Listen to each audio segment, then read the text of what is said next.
Hello students, good morning all of you. આજે આપણે chapter 7 માં આગળના લેક્ચરમાં ભણ્યા હતા. આજે આપણે સેકન્ડ લેક્ચરમાં આપણે એના પછીની જે થિયરીઓ છે એ કન્ટિન્યુઅસ કરીશું. આપણને ખબર છે કે બોર્ડમાં આ ચેપ્ટર 5 માર્ક્સનું પૂછાય છે. તો આજનો ક્વેશ્ચન પરાવર્તિત પહેલો ક્વેશ્ચન છે કે પરાવર્તિત ક્રિયામાં શું થાય છે. મેં ગઈ વખત કીધું હતું કે કોઈ પ્રતિચાર આપે છે એ ક્રિયાને શું કહેવાય છે? પરાવર્તિત ક્રિયા કહે છે. તો એને ડેફિનેશન કોઈ વ્યાખ્યા આપવી હોય તો શું આપી શકાય? તો પર્યાવરણમાં કોઈ ઘટના થાય છે અને એના ફળ સ્વરૂપે આપણે જે પ્રતિચાર આપીએ છીએ તેને આપણે જે ક્રિયા સામે કરીએ છીએ એને શું કહેવામાં આવે છે? પ્રતિચાર. તો પરાવર્તિત ક્રિયાની ફાઇનલ ડેફિનેશન શું આપી શકાય કે પર્યાવરણમાં કોઈ ઘટનાની ક્રિયા થાય છે એના ફળ સ્વરૂપે જે આપણે અચાનક થયેલી જે ક્રિયા છે એને શું કહેવામાં આવે છે? પરાવર્તિત ક્રિયા. એટલે ધારો કે કોઈ ક્રિયા કરી છે એના અચાનક જ બીજી કોઈ ક્રિયા કરે છે અથવા તો થાય છે તો આ ક્રિયાને કઈ ક્રિયા કહેવામાં આવે છે? પરાવર્તિત ક્રિયા. પરાવર્તિત ક્રિયાનું ઉદાહરણ સિમ્પલ આપણને અચાનક જ ભૂખ લાગી છે. હવે ભૂખ લાગી છે તો આજુબાજુમાંથી કોઈ આપણને ભાવતી વસ્તુની સ્મેલ આવે છે. શું થાય છે? આપણને ભૂખ લાગી છે, આપણી આજુબાજુમાંથી કોઈ ભાવતી વસ્તુની સ્મેલ આવે છે તો આપણા મોઢામાં તરત શું આવી જાય છે? પાણી આવી જાય છે. તો આપણને ભૂખ લાગવાથી મોઢામાં પાણી આવે તો આ પર્યાવરણમાં થયેલી ક્રિયા કઈ છે? ભૂખ લાગવી. મોઢામાં પાણી વળવું એ કઈ ક્રિયા છે? એની પરાવર્તિત એના ફળ સ્વરૂપે મળેલી ક્રિયા છે. તો પર્યાવરણમાં જે થયેલી ઘટના છે એમાં ફળ સ્વરૂપે આપણને મોઢામાં શું આવ્યું? પાણી આવ્યું. તો આ ઘટના છે એને શું કહેવાય? પરાવર્તિત ક્રિયા કહે છે. પરાવર્તિત ક્રિયાની ડેફિનેશન શું થાય?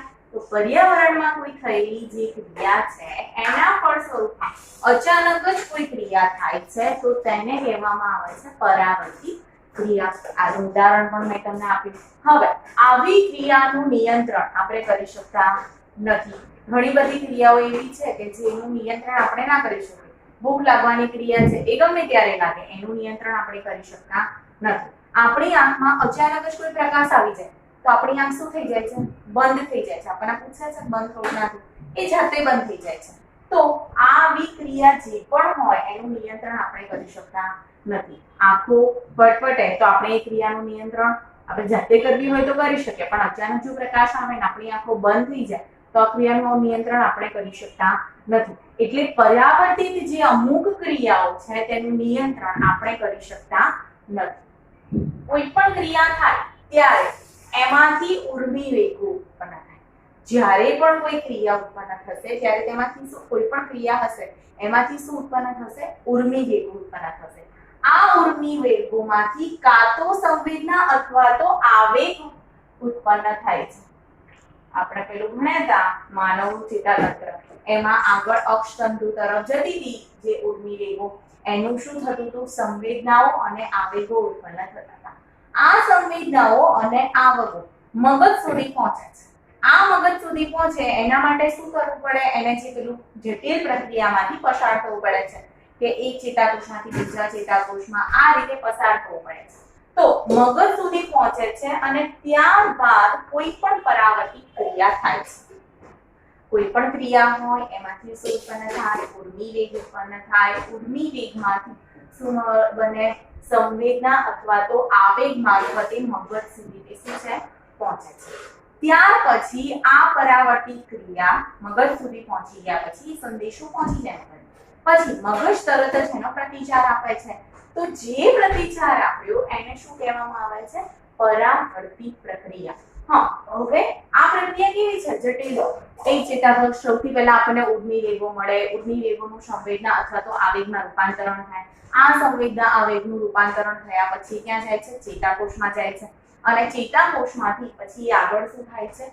આગળ વહન પામે છે અને આગળ વહન પામ્યા પછી મગજ સુધી પહોંચે છે અને મગજમાંથી આપણને આ સંદેશો મળે છે. પાછો જે વેગે ઉર્મી વેગ મગજમાં આવ્યો એ જ વેગે શું થાય છે? પાછો જાય છે. તો આ પાછો ગયો આ પ્રક્રિયા કેવી? ખૂબ જ જટિલ છે. આપણને તો એમ લાગે આના માટે કેટલો બધો સમય થતો હોય પણ વાસ્તવમાં એટલો બધો સમય થતો નથી. આ ક્રિયા કેટલી થાય છે? ખૂબ જ ઝડપી થાય છે અને એકદમ ઝીણવટપૂર્વક થાય છે. આ પ્રક્રિયા એ કેવી છે? એક જટિલ પ્રક્રિયા છે.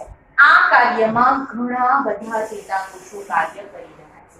આપણે ચેતાતંત્રમાં એક ચેતાકોષ ભણ્યા હતા, એવી જ રીતે ઘણા બધા ચેતાઓ હોય, એટલે કે આખું જે ચેતાતંત્રની સિસ્ટમ છે એ આ પ્રક્રિયામાં ભાગ ભજવે છે. પરાવર્તિત ક્રિયામાં કોઈ એકલો ચેતાકોષ કાર્ય કરતો નથી, ઘણા બધા ચેતાકોષો ભેગા થઈને આ કાર્ય કરે છે. પરાવર્તિત ક્રિયાનું નિયંત્રણ આપણે કરી શકતા નથી. પરાવર્તિત ક્રિયાની ડેફિનેશન શું હતી? તો પર્યાવરણમાં કોઈ પણ ઘટનાના સ્વકળ સ્વરૂપે જે ક્રિયા થતી હતી, એટલે અચાનક જ એનો પ્રતિચાર મળતો હતો, તો એને કહેવાય છે પરાવર્તિત ક્રિયા. હવે વાત કરીએ પરાવર્તિત ક્રિયા. હવે આપણા શરીરમાં વિચારવા માટેનું અંગ આપેલું છે, એટલે કે મગજ આપેલું છે. એ ચેતાકોષની જટિલ અગત્યની રચના છે. ચેતાકોષની કેવી? જટિલ અગત્યની, એટલે કે જટિલ જાળી રૂપ રચના આપણા શરીરમાં આવેલી છે, જેને કહેવાય છે મગજ. મગજ એ ખોપરીના અગ્રભાગમાં આવેલું છે. એ શું કરે છે? કાર્ય શું છે એનું? તો શરીરના બધા ભાગમાંથી જે પણ સંકેતો આવે છે એને ભેગા કરે છે. શું કરે છે? શરીરના બધા ભાગમાંથી જે પણ સંકેતો આવે છે તેને ભેગા કરે છે, અને આ ભેગા કરેલા સંકેતો ગ્રહણ કરીને પ્રતિચાર આપે છે. શું કરે છે? ગ્રહણ કરીને પ્રતિચાર આપે છે. ફરીથી જોઈએ કે આપણા શરીરમાં વિચારવા માટે એક અંગ આવેલું છે, જેને આપણે શું કહીએ છીએ? મગજ કહીએ છીએ. આ મગજ ચેતાકોષોની જટિલ જાળીરૂપ રચના છે. ચેતાકોષોથી બનેલી જાળીરૂપ રચના છે. તે ક્યાં આવેલી છે? તો ખોપરીના અગ્રભાગમાં આવેલી છે. મગજનું કાર્ય શું? તો શરીરના બધા જ ભાગોમાંથી સંદેશા શું કરશે? ભેગા કરશે અને પછી તેનો પ્રતિચાર આપવાનું કાર્ય કરે છે. જેમ કે કોઈ આપણે ગયા લેક્ચરમાં બી આપણે ઉદાહરણ ભણ્યા હતા કે આપણે કોઈ ગરમ વસ્તુને હાથ અડકી જાય તો આપણે તરત તેનો પાછું ખેંચી લઈએ, તો એ શું આપે છે? પ્રતિચાર આપે છે. કોના તરફથી? મગજ તરફથી આપેલો હોય છે. હવે આપણે તો આગળના ધોરણોમાં ભણીને આવ્યા છે કે બધા પ્રાણીઓમાં મગજનો વિકાસ થયેલો હોતો નથી. અમુક પ્રાણીઓમાં કેવું થયું હોય છે? અલ્પ વિકસિત, એટલે કે થોડો ઘણો થયો હોય, થોડો ઘણો ના થયો. અમુક પ્રાણીઓમાં એવું છે કે એમાં બિલકુલ વિકાસ થયો જ નથી. તો આમાં પ્રતિચાર તો દરેક સજીવ આપે છે. તો હવે મગજ પ્રતિચાર આપવાનું કાર્ય કરે તો બધા પ્રાણીઓમાં તો મગજ છે નહીં, તો હવે બધા પ્રાણીઓ પ્રતિચાર કેવી રીતે આપે? એ પણ લોકો પ્રતિચાર આપતા જ હશે ને. કોઈ પણ ગાયને અહીંયા આગળ એક દલદલ દેખાય તો એ ના જાય, કદાચ જાય તો ફસાઈ જાય, એ પાછું નીકળવાનો પ્રયત્ન તો કરે છે ને. એ પ્રયત્ન કરે તો એ પ્રતિચાર તો કોઈ પ્રકારનો કરે જ છે, રાઈટ ને? તો એનામાં કદાચ મગજ ના હોય તો આ પ્રતિચાર કોણ કરે? એ પ્રશ્ન જોઈએ તો પરાવર્તિત કમાનનો વિકાસ થયેલો હોય છે. એમાં શું થયેલું હોય છે? પરાવર્તિત કમાનનો વિકાસ થયેલો હોય છે. ઘણા બધા પ્રાણીઓ પરાવર્તિત કમાન એટલે શું, એનું કાર્ય શું અને તેની આકૃતિ દર્શાવો. પ્રશ્ન છે પરાવર્તિત કમાન એટલે શું, પરાવર્તિત કમાનનું કાર્ય અને તેનું એક ઉદાહરણ આપી તેની આકૃતિ દોરો. તો પરાવર્તિત કમાન વિશે પહેલો મુદ્દો એવું લખીએ કે ઘણા પ્રાણીઓમાં મગજ હોતું નથી, તો તેવા પ્રાણીઓમાં પરાવર્તિત કમાનનો વિકાસ થાય છે. શેનો વિકાસ થાય છે? પરાવર્તિત કમાન. એવા પ્રાણીઓમાં પરાવર્તિત કમાનનો વિકાસ થાય છે કે જે પ્રાણીઓમાં મગજનો વિકાસ થયેલો હોતો નથી, તેવા પ્રાણીઓમાં પરાવર્તિત કમાનનો વિકાસ થાય છે. મોટા ભાગના પ્રાણીઓ એવા છે કે જે વિચારવા માટે જટિલ ચેતાકોષીય જાળ ધરાવે છે, એટલે કે મગજ ધરાવે છે, પરંતુ તે કાં તો અલ્પ વિકસિત હોય છે કાં તો ગેરહાજર, એટલે કે હોતું જ નથી. તો કેમ આ પરાવર્તિત કમાનની જરૂર પડી? તો મોટા ભાગના પ્રાણીઓ એવા છે કે જે શું કરી શકે છે? વિચારવા માટેનું જે જટિલ ચેતાકોષીય જાળ છે એ શું કરી અલ્પ વિકસિત છે અથવા તો એમાં ગેરહાજર હોય છે. એના કારણે તે બધામાં પરાવર્તિત કમાનનો વિકાસ થયેલો હોય છે. એવું નથી હોતું કે જેમાં મગજ ના હોય એમાં જ પરાવર્તિત કમાનનો શું થાય?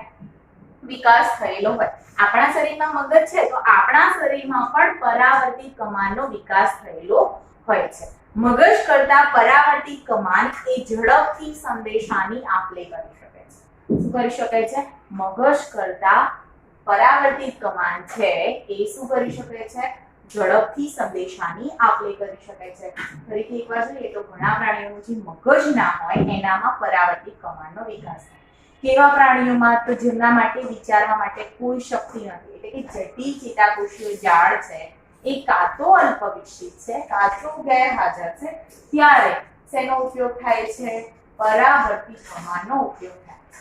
આમ એવું કહી શકીએ કે જ્યારે પ્રાણીમાં વાસ્તવિક વિચારવાની ક્ષમતા હોય છતાં પણ પરાવર્તિત કમાનનો વિકાસ થઈ શકે છે. પરાવર્તિત કમાન શું કાર્ય કરે છે? તો પરાવર્તિત કમાન ઝડપથી સંદેશા પહોંચાડવાનું કાર્ય કરે છે. એ ઝડપથી મળેલા સંદેશાનું સંશ્લેષણ કરીને તે ક્રિયા પ્રત્યે પ્રતિચાર આપે છે. પરાવર્તિત કમાન શું કરે છે કે મળેલા સંદેશાઓનું સંશ્લેષણ કરીને, એટલે એને સંગઠિત કરીને શું કરે છે? ઝડપથી પ્રતિચાર આપવાનું કાર્ય કરે છે. હવે અહીંયા મેં તમને એક આકૃતિ બતાવી છે. અહીંયા એવી આકૃતિ છે કે હાથ આપણે કોઈ ગરમ વસ્તુને અડી જાય છે અને પછી હાથ મારફતે જે પણ સંવેદનાઓ થાય છે, અહીંયા હાથ બતાવેલો છે અને એ જે સંવેદનાઓ થાય છે એ સંવેદનાઓ આપણને બતાવેલી છે. આપણને અહીંયા આકૃતિમાં દેખાય છે કે કોઈ ગરમ વસ્તુ છે, એટલે કે ગ્રાહી એકમ ઉષ્માદર્દ છે. હવે આપણે અચાનક એને હાથ અડાડવાની તૈયારીમાં છે, આમ અડી ગયો છે, બરાબર? તો આ ચામડીના ગ્રાહી એકમોમાં સંવેદના મળી ગઈ, એટલે કે ઉષ્માની સંવેદના મળી ગઈ. સૌથી પહેલા ઉષ્માની સંવેદના ક્યાં જાય છે? સંવેદી ચેતાકોષમાં જાય છે. ક્યાં જાય છે? સંવેદી ચેતાકોષમાં. હવે અહીંયા પ્રતિચારક હાથમાં એક અંગ આવેલું છે. પ્રતિચારક હાથમાંનું એક સ્નાયુમાં એક અંગ આવેલું છે. એની વચ્ચે રહેલી છે ચાલક ચેતાઓ. શું છે? ચાલક ચેતાઓ. હવે આ ચાલક ચેતાઓ અને સંવેદી ચેતાકોષ, ચાલક ચેતાનું કાર્ય છે પ્રતિચાર પ્રમાણે આવતી જે પ્રતિક્રિયા છે, એટલે કે અહીંયાથી માહિતી જશે પછી પાછી આવશે ત્યારે ચાલક ચેતા કાર્ય કરશે. અત્યારે કાર્ય કરશે સંવેદી ચેતાકોષ.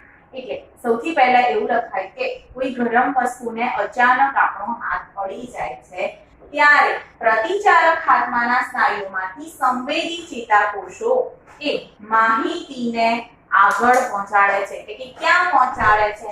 પૃથક્કરણીય ચેતામાં પહોંચાડે છે. પૃથક્કરણીય ચેતામાં પહોંચાડ્યા બાદ આ માહિતીનું સંશ્લેષણ થઈ અને કરોડરજ્જુ એટલે કે સીએનસી તરફ જાય છે અને અમુક જે છે એ બધા જે બાકીના કોષો છે એ મગજ તરફ સંદેશો પહોંચાડે છે. શું કરે છે? મગજ તરફ સંદેશો પહોંચાડે છે. કોઈ અંગ છે, એટલે કોઈ ગરમ વસ્તુ છે, એને આપણો હાથ અડી જાય છે તો સૌથી પહેલા પ્રતિચારક હાથમાંના જે સ્નાયુ છે એ સંવેદી ચેતાકોષ દ્વારા માહિતીને આગળ પહોંચાડે છે. ત્યાર પછી પૃથક્કરણીય ચેતામાં શું થાય છે? ધીમે ધીમે આગળ ફટાફટ માહિતી આગળ જાય છે. આમાંથી માહિતી કરોડરજ્જુ એટલે કે સીએનસી મધ્યસ્થ ચેતાતંત્ર, સીએનસી નો ફૂલ ફોર્મ છે સેન્ટ્રલ નર્વસ સિસ્ટમ. શું છે સીએનસી નું full form? Central nervous system. CNC કરોડરજ્જુમાં જે સીએનસી છે સેન્ટ્રલ નર્વસ સિસ્ટમ, એને કરોડરજ્જુ કહે છે.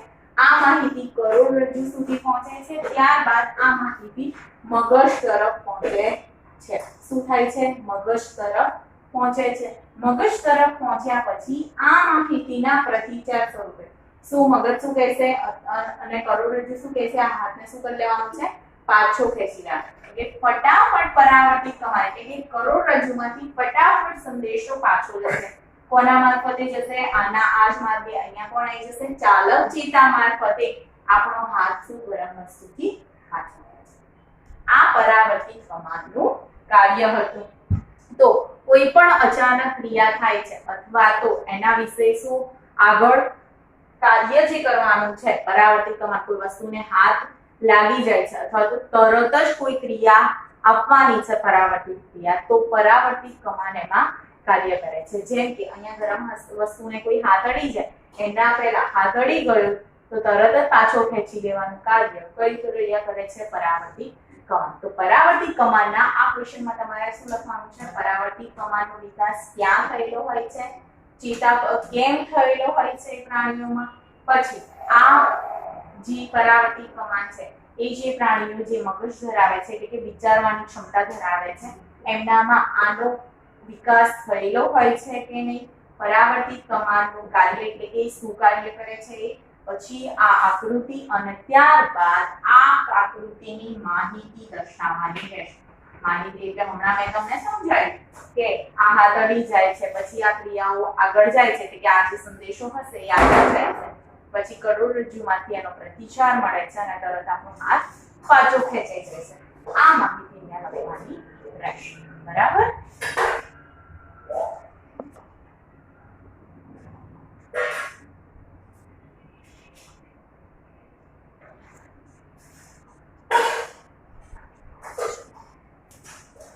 આ ભાગમાં ભણાવેલા બધા જ જે ક્વેશ્ચન છે અને જે વર્ડ વર્ક છે એ તમારે તમારી નોટબુકમાં લખવાનું રહેશે.